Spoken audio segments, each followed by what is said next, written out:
بالله من الشيطان الرجيم. بسم الله الرحمن الرحيم. السلام عليكم ورحمة الله وبركاته.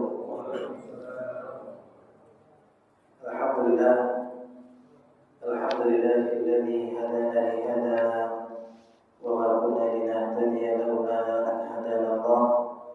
أشهد أن لا إله إلا الله وأشهد أن محمدا عبده ورسوله.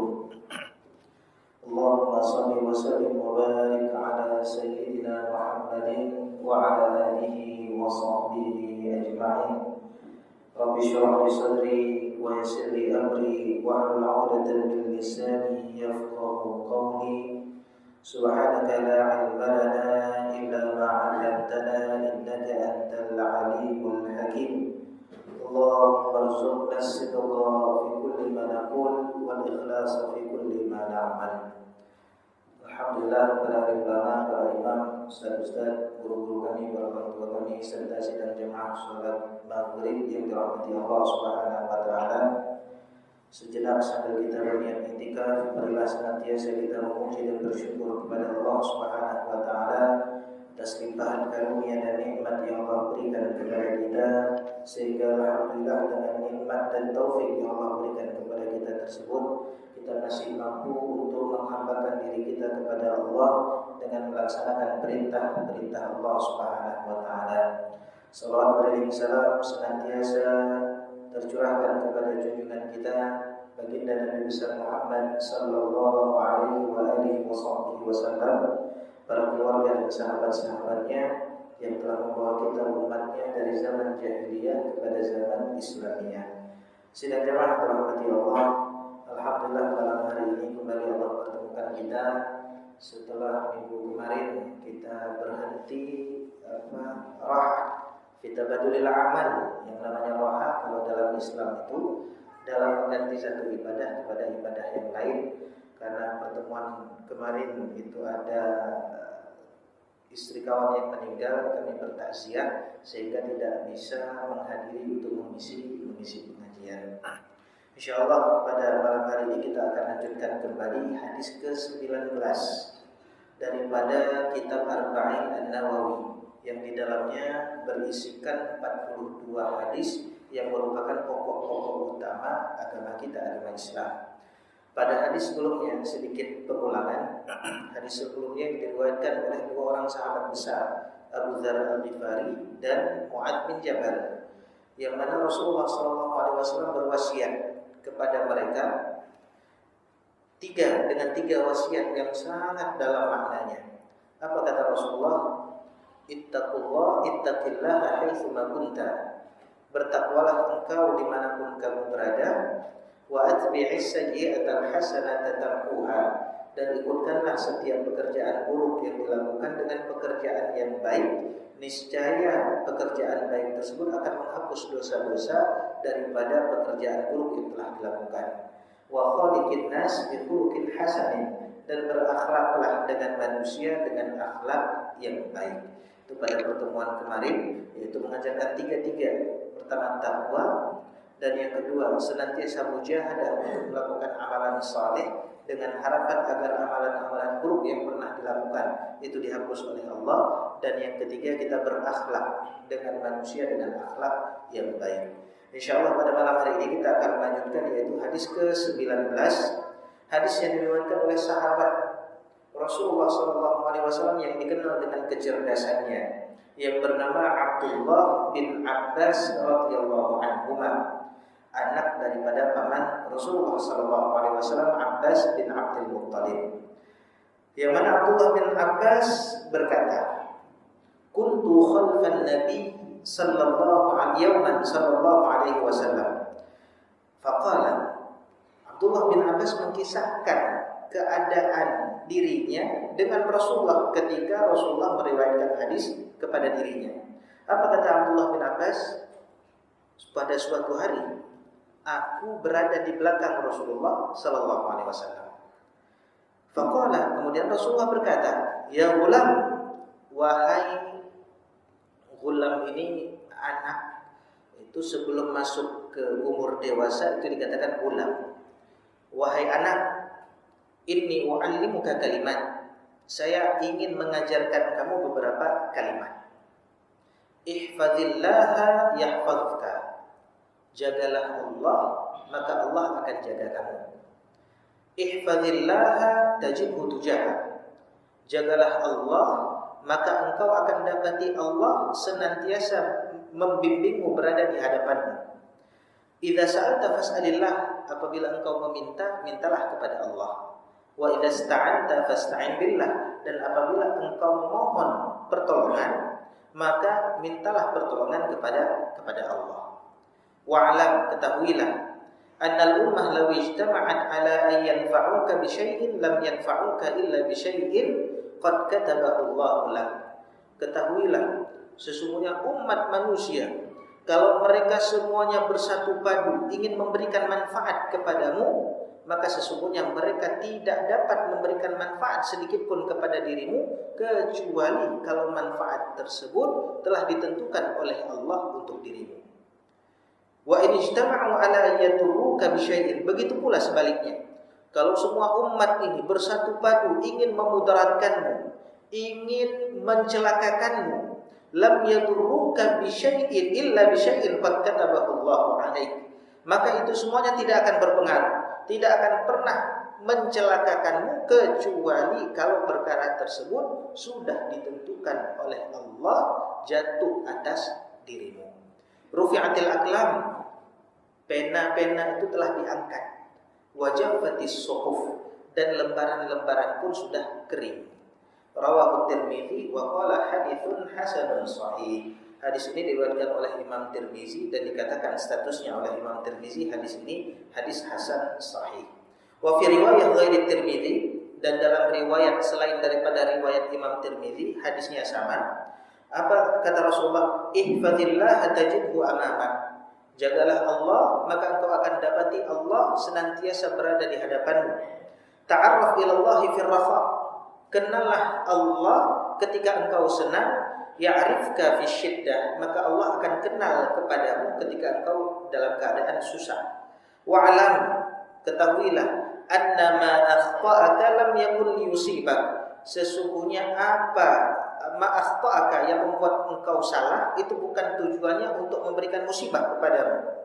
Wa ma asabaka lam yakun liyukhti'ak, dan musibah yang menimpamu itu bukan untuk menyalahkanmu.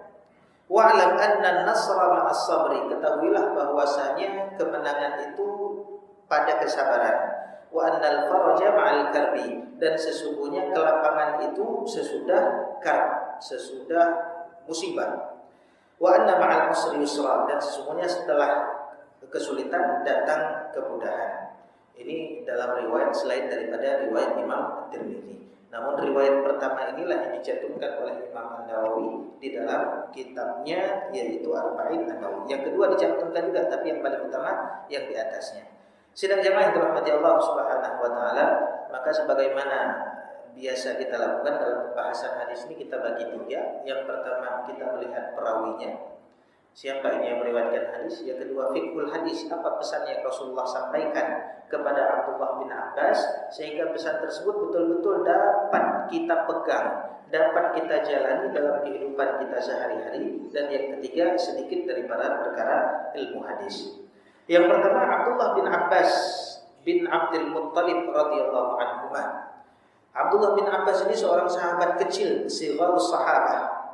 Kita udah bedakan dulu antara kibar sahabah sama sighar sahabah. Makna kibar, sahabat besar sama sahabat kecil ini ditentukan daripada waktu kebersamaan mereka dengan Rasulullah. Semakin lama mereka membersamai Rasulullah, maka mereka dikatakan sebagai kibar sahabat. Maka para ulama mengatakan kibar sahabat man kana julla hayatuhum ma'an nabi. Mereka yang mayoritas kehidupannya dihabiskan bersama Rasul itu dikatakan sahabat besar. Sahabat kecil yang membersamai Nabi juga, tapi tidak seperti sahabat besar. Di sini Abdullah bin Abbas sahabat kecil. Kenapa sahabat kecil? Karena memang perbedaan umur antara Rasulullah dengan Abdullah bin Abbas sangat jauh. Rasulullah hijrah ke Madinah itu umur Rasulullah 53 tahun. Umur Abdullah bin Abbas 3 tahun. Jauh sekali beda. 3 tahun. Rasulullah meninggal dia baru 13 tahun.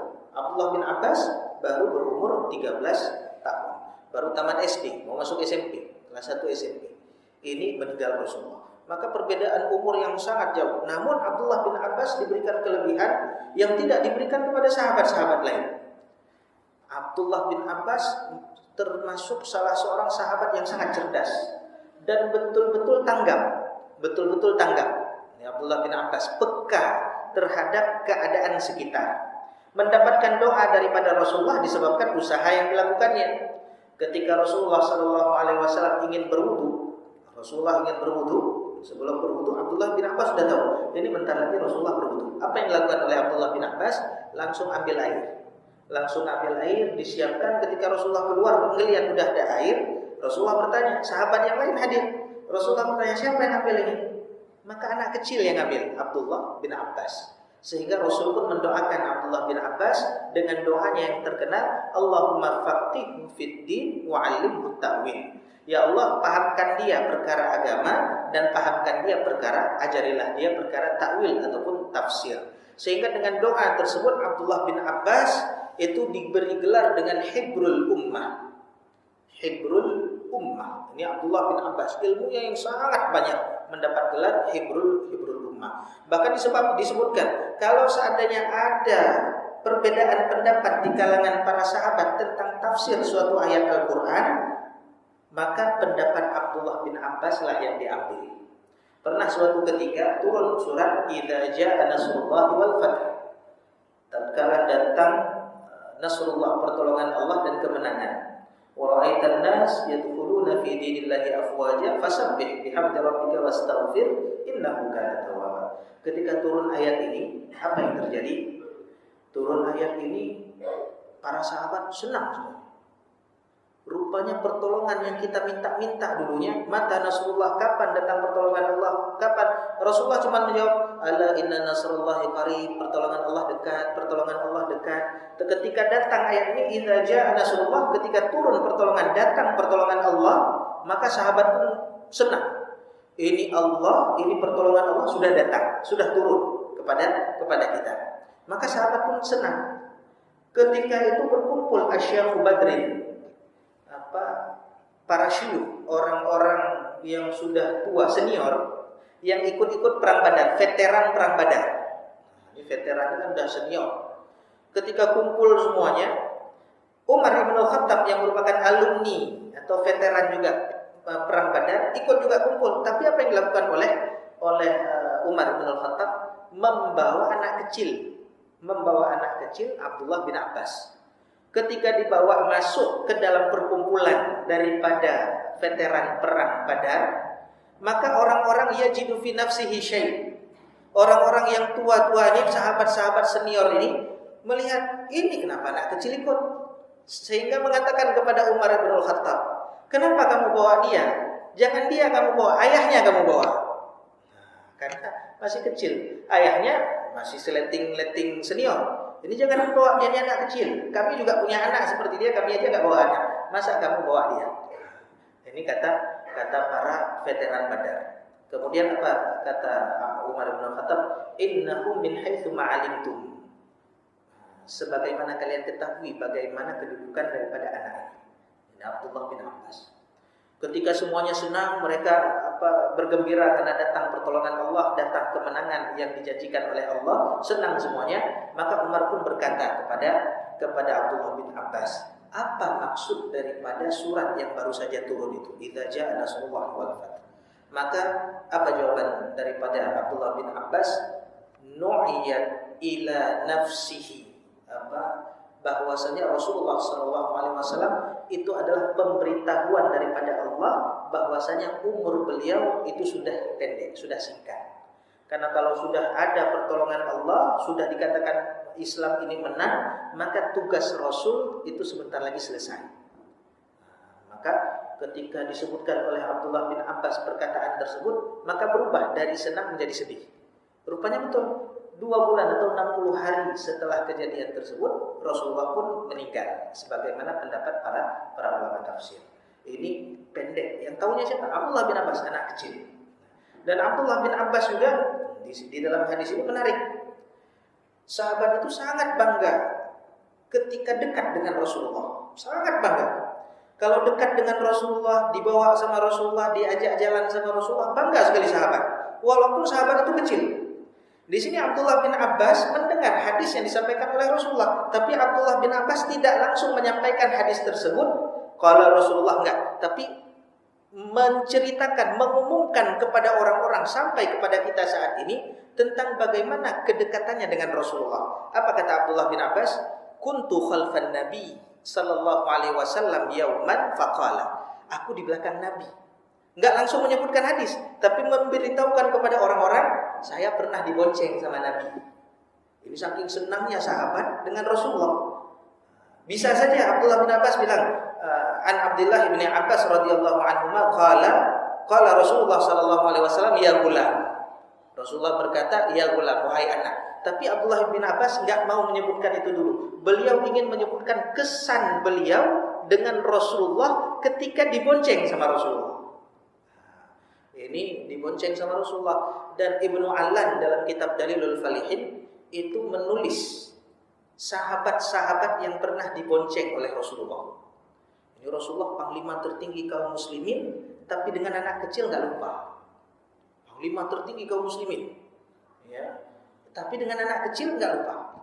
Dan Rasulullah sangat tahu bagaimana potensi seorang anak supaya anak tersebut betul-betul digali potensinya menjadi betul-betul jadi orang ketika di kemudian hari. Ini Abdullah bin Abbas disebutkan ketika itu umur Abdullah bin Abbas belum 10 tahun. Dalam penafsiran lain umurnya sekitar 7 tahun. 7 tahun ini kan baru SD. Kelas 1 SD. Dibonceng sama Nabi di atas kendaraan Nabi. Dibonceng. Kesannya luar biasa ketika dibonceng dengan Nabi. Jangankan dengan Nabi, kita saja kalau ada kita ngefans berat sama Ustaz, diajak bonceng, yuk naik mobil, senangnya minta ampun. Kita kagum betul dengan pejabat, diajak yuk naik mobil, disupirin, itu betul-betul berkesan.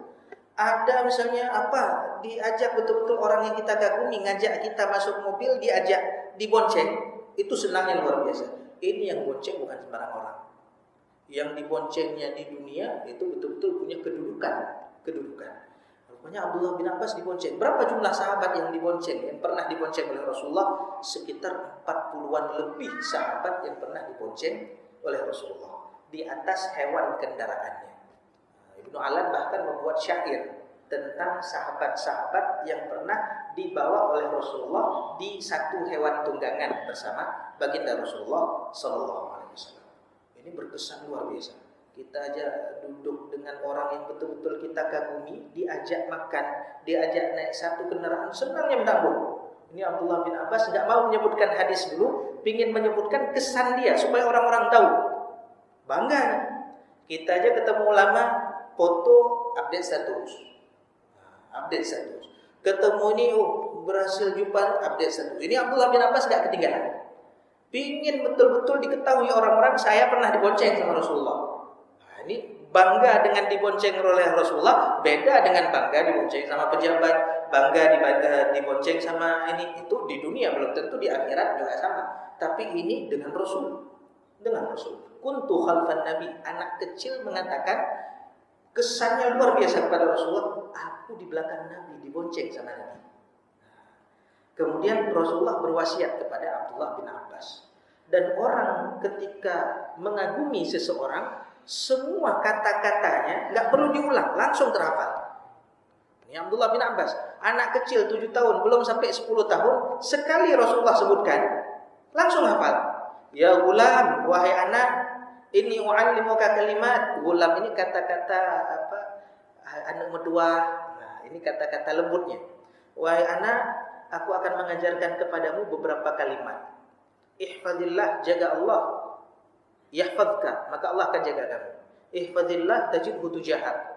Wa idza sa'alta fas'alillah, wa idza ista'anta fasta'in billah. Wa'lam. Ini kan panjang, tapi Abdullah bin Abbas yang umurnya waktu itu belum sampai 10 tahun hafal. Kenapa? Kesannya luar biasa. Kita kalau punya sesuatu yang berkesan nggak mungkin kita lupakan. Bahkan kenangan yang kecil saja yang betul-betul ketika masih kecil betul-betul berkesan sampai tua pun nggak terlupakan. Ini kenangan Abdullah bin Abbas dengan Rasulullah. Ini Abdullah bin Abbas betul-betul sangat dekat dengan Rasulullah, sangat cinta kepada Rasulullah. Di dalam kitab Syama'il Muhammadiyah ada juga cerita Abdullah bin Abbas. Jadi Abdullah bin Abbas duduk di sebelah kanan Rasul. Di sebelah kirinya Khalid bin Walid, seniornya Khalid bin Walid. Abdullah bin Abbas masih kecil. Kemudian datang Maimunah. Ketika datang, ini memberikan susu. Ini di dalam bab memberikan kebaikan itu dimulai dari kanan. Dari kanan. Untuk kebaikan itu didahulukan yang kanan. Ketika diberikan susu, Rasulullah minum. Rasulullah minum sedikit, kemudian ngasih. Ngasih kemana? Ini senior, ini anak kecil. Maka Rasulullah mengatakan kepada Abdullah bin Abbas, tentu yang kanan yang berhak duluan dapat. Walaupun dia anak kecil, tapi Rasulullah meminta izin dulu kepada Abdullah bin Abbas. Minta izin dulu, walaupun anak kecil Rasulullah minta izin. Boleh enggak saya kasih ke Khalid dulu? Apa kata Abdullah bin Abbas? Enggak mau, saya dulu, anak kecil. Ketika dikasih ke Abdullah bin Abbas susu itu, apa yang dilakukan oleh Abdullah bin Abbas? Diminum habis. Enggak disasekan sedikit pun kepada Khalid bin Walid karena tahu itu bekas Rasulullah. Nah, ini Abdullah bin Abbas itu sangat dekat dengan Rasulullah. Bahkan pernah ingin mengetahui apa yang dilakukan oleh Rasulullah ketika malam hari, anak kecil. Apa yang dilakukan? Nginap di rumah bibinya yang merupakan istri Rasulullah. Satu bantal dengan Rasulullah. Tengah malam Rasulullah bangun, maka Abdullah bin Abbas pun ikut bangun. Salah berdiri, berdirinya sebelah kiri. Yang betul kalau bermakmum dua orang kan sebelah kanan. Apa yang dilakukan oleh Rasulullah? Dipegang telinganya, ditarik telinganya, dibawa ke sebelah kanan. Dibawa ke sebelah kanan. Dalam Syarah Syama'il karya Imam Al-Baijuri disebutkan ada murid Imam Syafi'i. Ketika salah selalu dipegang telinga, Rupanya ketika jadi ulama besar mengatakan apa? Enggak ada satupun perkara yang dilakukan oleh guru saya, rupanya ada dalilnya. Rupanya pegang telinga juga ada dalil, tapi bukan sampai putus. Bukan sampai juga. Ini untuk teringat. Ini bagaimana Rasulullah itu dengan Abdullah bin Abbas. Apa pesan yang disampaikan oleh Rasulullah? Ini Abdullah bin Abbas luar biasa. Bahkan Abdullah bin Abbas termasuk sahabat nomor 5 banyak yang meriwayatkan hadis daripada baginda Rasulullah sallallahu alaihi wasallam. Sahabat kan 124 ribuan orang. Di antara 124 ribuan orang itu ada yang dikenal dengan sab'ul mukthirin, 7 orang yang paling banyak meriwayatkan daripada Rasulullah. 7 orang. Yang pertama itu Abu Hurairah, 5.374 hadis Abu Hurairah. Kemudian yang kedua anak kecil. Siapa anak kecil ini? Abdullah bin Umar. Kemudian yang ketiga anak kecil juga. Abdullah bin Umar, Anas bin Malik. Yang keempat anak kecil juga.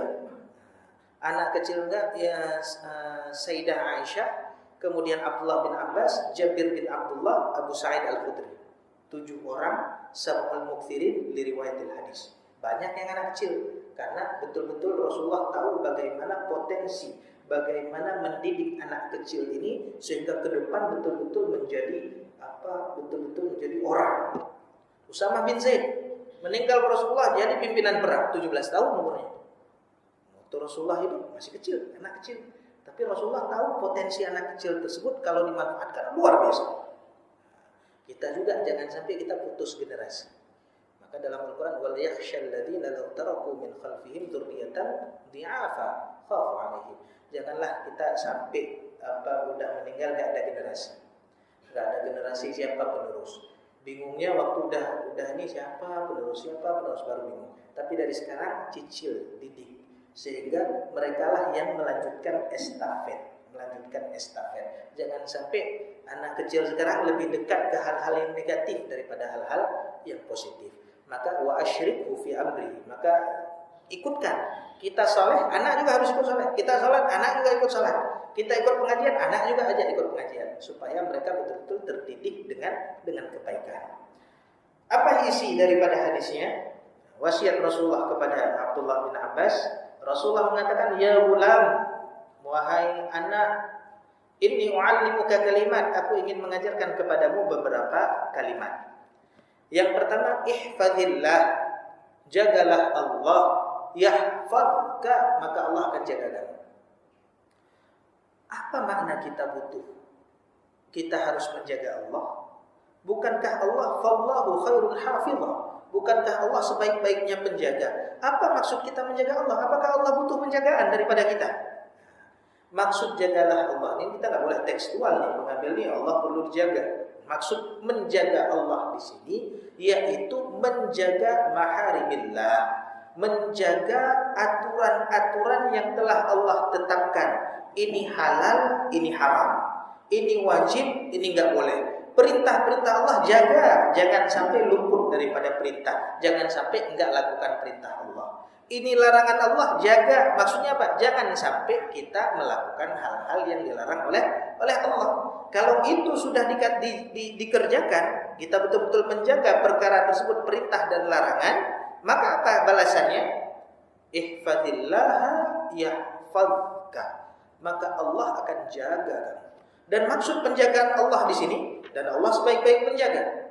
Maksud penjagaan Allah di sini ada dua, yaitu penjagaan yang bersifat duniawi dan yang kedua penjagaan yang bersifat lebih sempurna, yaitu ukhrawi. Penjagaan duniawi itu apa? Allah akan jaga betul kita. Disebutkan dalam kitab Jami' Ulum wal Hikam, Allah akan jaga kita. Harta kita dijaga oleh Allah, anak dijaga oleh Allah. Semua yang berhubungan dengan perkara di dunia kita, semua dijaga oleh Allah. Bahkan walaupun sudah meninggal, tetap dijaga oleh Allah. Sebagaimana disebutkan di dalam ayat Al-Quran, innal ladzina qalu rabbuna Allah tsumma istaqamu. Mereka yang mengatakan Tuhan kami adalah Allah, kemudian istiqamah dengan perkataan tersebut, melakukan perintah, meninggalkan larangan. Apa ganjarannya? Tatanazzalu alaihimul malaikatu alla takhafu wa la tahzanu. Turun malaikat, berbondong-bondong turun. Disebutkan di dalam tafsir, kapan malaikat ini turun ramai-ramai? Ketika sakratul maut. Ketika sakratul maut, bayangkan, ini paling butuh kepada penjagaan kita ketika sakratul maut. Itu malaikat turun berbondong-bondong. Malaikat tersebut mengatakan kepada orang yang mau sakratul maut apa? Allah takhafu la tahzanu. Jadi malaikat yang ngomong, jangan kamu takut, jangan kamu bersedih.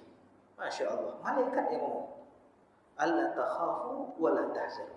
Jangan kamu bersedih, enggak apa-apa. Jangan takut. Ini dikasih motivasi, dikasih sugesti oleh malaikat. Allah takhafu wa la tahzanu wa abshir. Kabar gembira bagi kamu. Untuk apa? Bil jannatil lati kuntum tu'adun, dengan surga yang telah dijanjikan bagi kalian. Kemudian enggak sampai di situ saja. Malaikat mengatakan, nahnu awliya'ukum, kami akan jadi wali kalian. Kalau kamu meninggal, kami jadi wali. Fil hayatid dunya wa fil akhirah. Di kehidupan dunia kalian maupun di akhirat nanti. Bayangkan kalau Allah malaikat jadi wali, kita meninggal, anak kita tinggal, istri tinggal, harta tinggal. Yang jadi walinya malaikat tenang. Buktinya apa? Di dalam surah Al-Kahfi.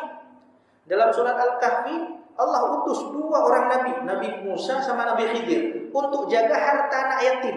Sebabnya apa? Wa kana abuhuma shalihah. Ayahnya soleh. Ayahnya soleh, hartanya dijaga. Siapa yang jaga? Enggak sembarang menjaga. Nabi langsung yang menjaga. Makanya ketika orang tua soleh itu berpengaruh kepada anaknya. Ketika anak soleh pengaruh juga kepada orang tuanya. Maka ini simbiosis mutualisme. Dua-dua mendapatkan keuntungan. Ketika anak soleh, orang tua dapat kebaikan. Jangan tunggu dia berdoa. Enggak berdoa saja, soleh saja, itu orang tuanya udah dapat manfaat. Begitu juga dengan orang tua yang soleh. Kalau orang tuanya baik, anak enggak perlu pikirin. Ya, malaikat jadi walinya. Allah utus orang-orang, Allah sendiri yang akan menjaga orang tersebut. Maka ihfadillah, kata Allah, kata Rasulullah, jagalah peraturan-peraturan Allah, yahfazka, maka Allah akan senantiasa menjaga kesehatan kita, menjaga harta kita, menjaga semua yang kita punya di dunia. Kemudian penjagaan yang kedua, yaitu yang paling utama, yaitu akan dijaga iman. Ini yang paling utama. Karena rugi sekali. Di dunia banyak melakukan amalan-amalan, tapi ketika meninggal enggak ada iman.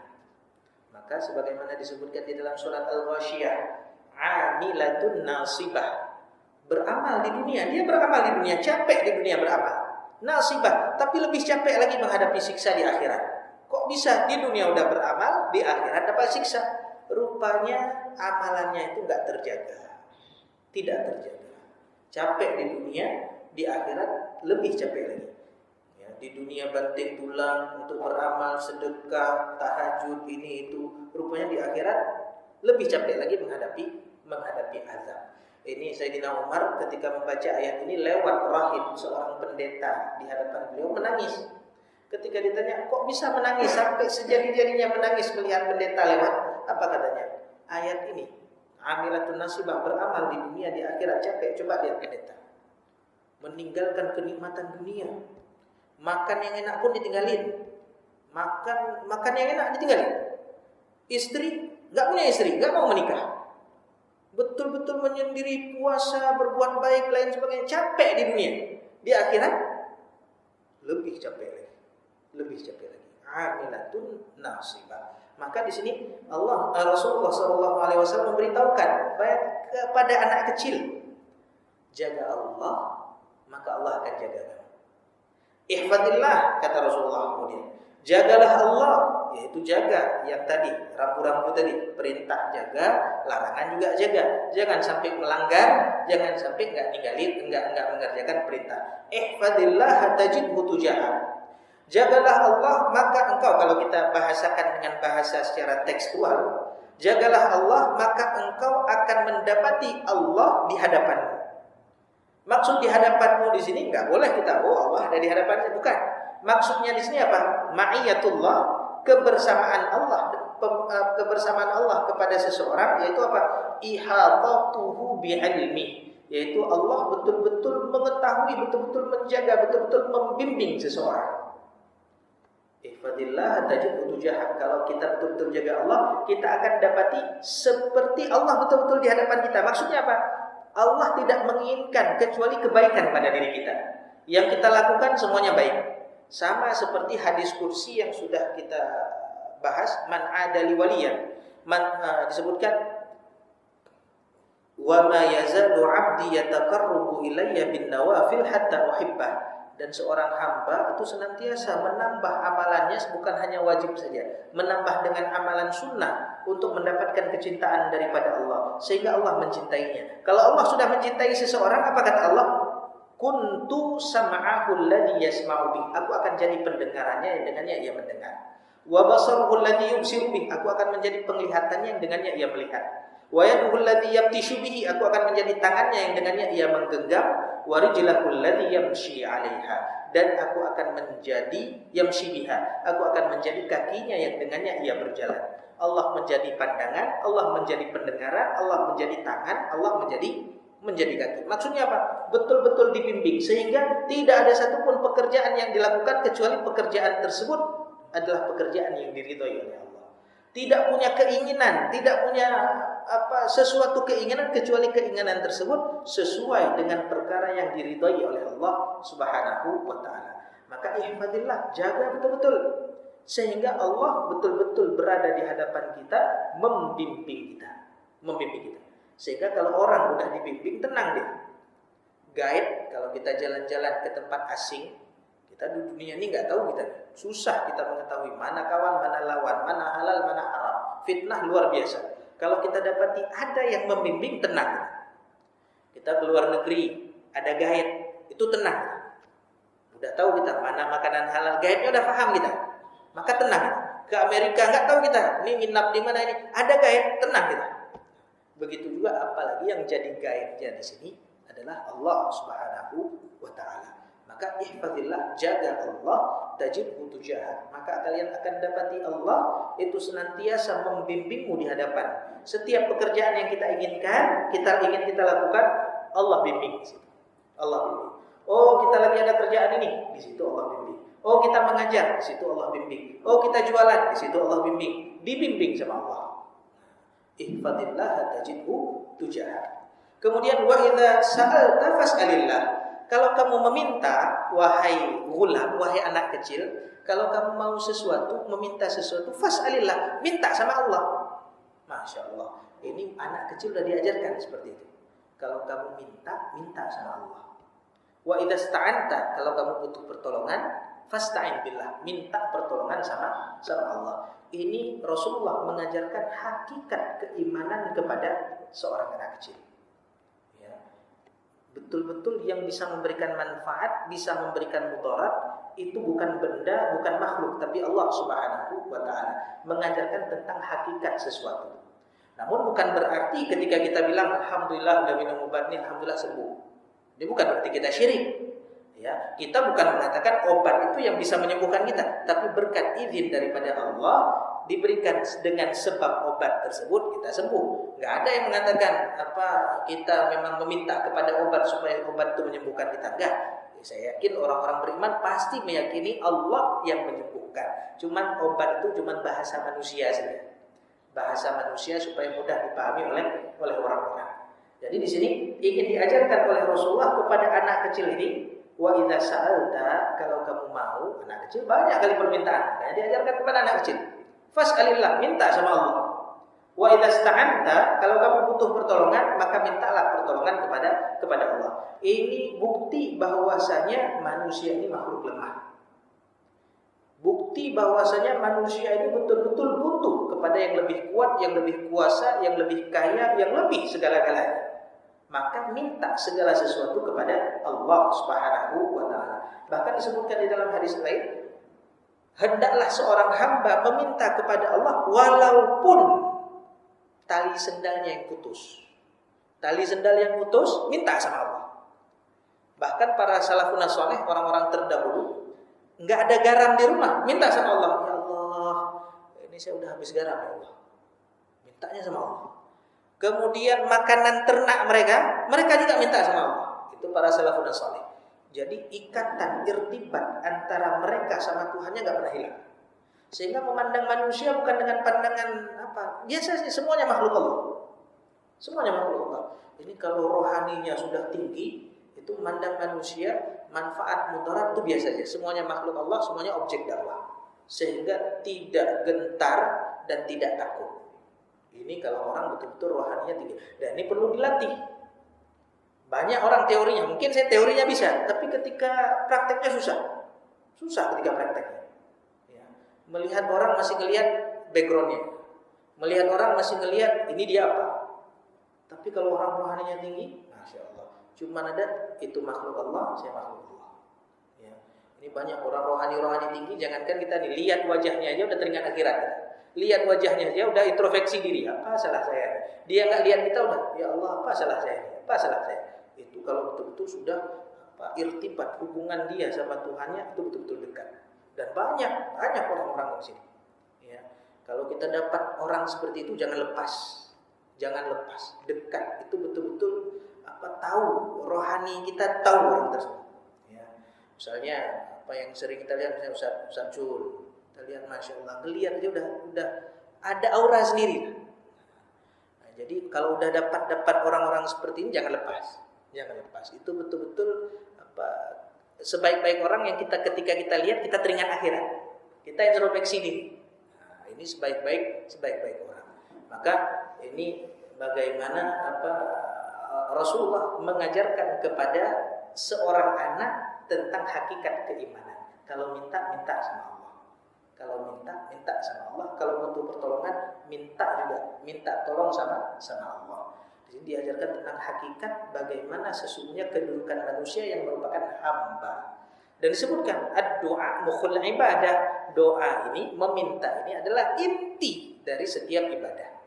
Coba kita lihat, enggak ada ibadah kecuali di dalamnya ada doa. Salat, dalamnya ada doa. Mau tidur, ada doa. Semua ibadah ada doa di dalamnya. Kenapa? Karena inti dari setiap ibadah itu adalah doa. Bahkan ketika Rasulullah mengatakan dalam hadis yang lain lagi, ad-du'a wal ibadah. Doa itu adalah ibadah. Sama seperti al-hajju arafah. Haji yang perkaranya besar, itu Rasulullah tafsirkan dengan satu, arafah. Yaitu wukuf di padang Arafah. Padahal kita ketahui haji banyak rukun, banyak wajib-wajibnya, tapi Rasulullah bilang haji itu wukuf padang Arafah. Begitu juga dengan ibadah itu doa. Inti dari ibadah yang kita lakukan, kita betul-betul ada berdoa, menghambakan diri kita kepada Allah, mengakui kita ini lemah, mengakui kita ini nggak ada apa-apa, meminta kepada Allah Subhanahu wa taala. Makanya nggak layak kita sombong. Kalau kita sombong nggak layak sama sekali kita sombong. Ya. Kalau kita sombong, kalau kita lihat asal usul kita, malu gitu. Kita berasal khuliqa min ma'in mahin, diciptakan dari air yang hina. Saking hinanya menyebutkan namanya aja malu gitu. Kalau air nih, air aqua nih, kita minum sedikit, sisa sedikit, tinggal di sini. Kita tanya, aqua siapa nih? Masih ada orang yang ngaku, oh maaf tuh punya saya, lupa saya minum tadi. Coba air tuh jatuh di tengah-tengah. Tanya, air siapa nih? Ada yang ngaku? Gak ada yang ngaku. Malu, betul-betul hina. Keluarnya dari lubang kencing lagi. Masya Allah. Maka kalau kita lihat semua dari kita kayak gitu diciptakan. Maka kalau kita merasa lebih tinggi, merasa ini, Masya Allah, nggak bisa kita malu. Maka Allah pun mengatakan kepada hamba-hambanya, heran sekali Allah. Pertanyaannya pertanyaan yang takjub, aneh. Ya ayyuhal insan, wahai sekalian manusia, ma gharraka bi rabbikal karim. Apa yang membuatmu senantiasa bermaksiat kepada Tuhanmu yang Maha Pemurah? Semuanya dikasih sama Tuhanmu, kok masih maksiat kepada saya? Kok masih maksiat? Ya ayyuhal insan, ma gharraka bi rabbikal karim. Ini kalau Allah tanya, wahai manusia, lembut sekali. Duhai manusia, ma gharraka bi rabbika. Apa yang membuatmu bermaksiat, mendurhakai Tuhanmu yang Maha Pemurah kepadamu? Ini kita minta dikasih sama Allah, semua dikasih sama Allah, semua dikasih. Tapi berani di hadapan Allah, Masya Allah. Ya, ini wa idza sa'alta fas'alillah wa idza sta'anta fasta'in billah, itu betul-betul mengajarkan kepada kita hakikat kita. Kita nggak punya apa-apa, kita bukan apa-apa, kita semuanya diberikan oleh Allah, kita butuh minta kepada Allah. Hatta sampai orang yang tidak mengakui Tuhan pun akan meminta kepada Tuhan ketika dia tidak sanggup menanggung beban. Ada orang misalnya mulhid, nggak percaya Tuhan, coba tenggelam di tengah laut. Apa yang dia ngomong? Coba orang yang percaya Tuhan di tengah padang pasir sendiri dia, pasti bilang oh my God. Tuhan juga disebut, padahal dia nggak percaya Tuhan. Maka ini apa hakikat manusia? Hakikat manusia minta semuanya kepada Allah Subhanahu wa taala. Berbeda dengan manusia yang kita meminta kepada manusia dan meminta kepada Allah itu beda. Kalau minta kepada manusia itu terlalu banyak kita minta marah. Tapi minta kepada Allah banyak kita minta, Allah makin senang. Kenapa? Makin tahu hakikat dirinya bagi siapa. Kemudian lanjutannya, wa'lam, ketahuilah, law ijtama'at ala wa'lam anna al-ummah law ijtama'at ala yanfa'uka bi syai'in lam yanfa'uka illa bi syai'in qad katabahu Allahu lak wa in ijtama'u ala yadurruka bi syai'in lam yadurruka illa bi syai'in qad katabahu Allahu 'alaik rufi'atil aqlam wa jaffatis suhuf. Kemudian Rasulullah mengatakan sesungguhnya manfaat dan mudarat itu di tangan Allah. Kita ingin menyenangkan hati orang, kalau Allah nggak tentukan dia senang, nggak mungkin. Walaupun kita semuanya sepakat, kita kasih hadiah dia ini paling bagus. Apa kira-kira hadiah paling bagus untuk dia? Kita kasih rumah tuh dia. Dia pasti senang, pasti senang. Tapi kalau nggak ditentukan oleh Allah dia senang, nggak mungkin senang, nggak mungkin senang. Ya, tidak mungkin senang. Ya, pernah ini kejadian saya akan cerita orang. Misalnya saya dengan istri saya. Istri saya ingin kasih hadiah ulang tahun, ingin buat ulang tahun, belajar buat kue awal-awal kami nikah. Belum setahun nikah. Awal-awal nikah baru 2 bulan nikah, ingin ngasih surprise. Surprise-nya buat kue ulang tahun. Dari pagi saya lihat pergi istri nggak pulang-pulang. Rupanya dia belajar ke rumah kakak saya, beli bahan, olah, nggak pulang. Sampai sore, ini kemana istri? Saya telepon nggak diangkat. Udah maghrib, nggak diangkat juga. Saya pulang rumah kok nggak pulang nih. Dia capek belanja, udah hias bagus sekali kuenya. Dia mau ngasih surprise. Waktu ketemu saya, roman saya udah berubah. Kemana Ri? Dari pagi nggak ada, telepon nggak diangkat, ini nggak diangkat. Keluar air mata. Padahal niat dia apa? Biasa kan orang kalau dikasih surprise senang, tapi gara-gara Allah nggak kasih senang, nangis yang keluar. Nangis yang keluar. Baru saya teringat, ya Allah, rupanya belajar di rumah kakak. Padahal kakak rumahnya selang 5 rumah dari rumah saya. Tapi nggak tahu saya di situ belajarnya, situ belanja, di situ buat kue, di situ ini. Habis itu ditanya kakak, "Cih, ada yang buat kue, senang." Mati saya, ya Allah, nggak ada senangnya. Nggak ada senangnya, kenapa? Nggak, bukan Allah takdirkan seperti itu. Itulah baru kita tahu rupanya kuasa buat orang senang itu bukan pada kita. Bukan pada kita. Ya, kadang kita mau kasih orang sesuatu hadiah, kita kasih HP terbaru pada dia. Rupanya dia udah punya HP yang dia punya dikasih sama istrinya. Nggak mungkin dia tukar. HP yang kita kasih dikasih hadiah ke orang lain. Akhirnya ya, itulah manfaat dan mudarat itu di tangan Allah Subhanahu wa taala. Maka minta kepada Allah. Mungkin ini saja yang dapat saya sampaikan. Mohon maaf atas kesalahan. Kita tutup dengan kafarah majlis. Subhanakallahumma wa bihamdika asyhadu an la ilaha illa anta astaghfiruka wa atubu ilaik. Assalamualaikum warahmatullahi wabarakatuh.